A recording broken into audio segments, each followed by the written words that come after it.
वाहेगुरु। বন্ধু, 15 আগস্ট তো সবার কাছে একটা ছুটির দিন। না রে ভাই, আমরা যাদের জন্য স্বাধীনভাবে নিঃশ্বাস নিচ্ছি তাদের কাছে এটা ছিল জীবন মৃত্যুর লড়াই। ভাবতে পারিস আমাদের বয়সের কত ছেলে নিজের ভবিষ্যতের কথা না ভেবে দেশের জন্য জীবন দিয়েছে। আর আমরা কোনো সময় জাতীয় সঙ্গীত বাজলেও ঠিক মতন উঠে দাঁড়াই না। সত্যি বলতে স্বাধীনতা আমরা বিনামূল্যে পাইনি। হ্যাঁ রে ভাই, কারো মায়ের কল খালি হয়েছে, আবার কারো বাবার কান থেকে সন্তানের হাত চিরদিনের জন্য সরে গেছে। তবেই তো আজ আমরা গর্ব করে বলতে পারি আমি একজন ভারতীয়।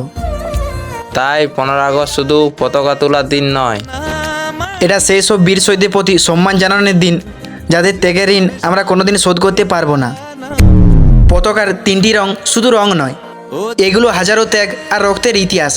যারা নিজের জীবন দিয়ে আমাদের স্বাধীনতা এনে দিয়েছেন তাদের প্রতি সম্মান যেন শুধু 15 আগস্টে নয়, আমাদের প্রতিটি নিঃশ্বাসে বেঁচে থাকে। জয় হিন্দ।